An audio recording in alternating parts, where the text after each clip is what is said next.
தீபக் அண்ணன் வீட்டில் தான் இருக்கேங்கிறது உங்க எல்லாருக்கும் தெரியும். 2 நாளைக்கு முன்னாடி அண்ணன் வந்து டே உனக்கு ஒரு பயங்கரமான கிஃப்ட் வச்சிருக்கேன்டா, அதை பார்த்தா நீ மிரண்டோடா அப்படின்னு சொல்லிட்டு என்ன கிஃப்ட் பின்னாடியே வச்சுட்டு வந்துச்சு. சைடில் பார்க்குறது பூசணிக்காம இருந்துச்சு. அப்புறம் என்னடே அப்படின்னு கேட்டோடனே இதான் முத்துக்குமரன். ஸோ நிறைய பேருக்கு இது தெரிஞ்சிருக்கும் என்னன்னு சொல்லிட்டு, நம்ம பிக் பாஸ் வீட்டில் வந்து எங்களுடைய பெட்டில் வந்து அது முத்து போன உடனே, அதுவும் எங்களுக்கு அந்த பாய்ஸ் ரூம் கிடைச்ச உடனே அவனுக்கு கிடைச்ச இந்த தலகாணி வந்து அவன் ஒரு பொக்கிஷமாக எடுத்து வச்சுக்கிட்டான். ஸோ வந்து அவனுடைய கஷ்டம் அப்புறம் அவனுடைய ஜாலி நேரம் எல்லாத்துக்குமே வந்து இந்த இதுதான் வச்சு அவன் வந்து ஆறுதலாக ஆகிப்பான்.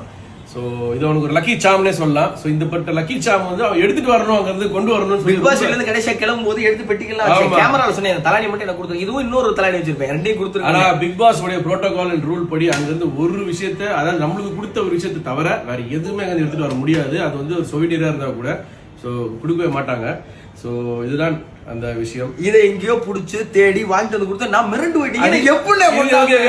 இது வந்து இதுக்கு இதோட கதையை சொல்றேன். உடனே நீங்க பிக் பாஸ் எடுத்துட்டு நினைச்சாதீங்க. இது எனக்கு கதை. என் ஃப்ரெண்டோடைய கம்பெனிக்கு ஒரு ஆட் ஒன்று போயிருந்தேன், ஒரு அபார்ட்மெண்ட் ரியல் எஸ்டேட்டுக்கான இது.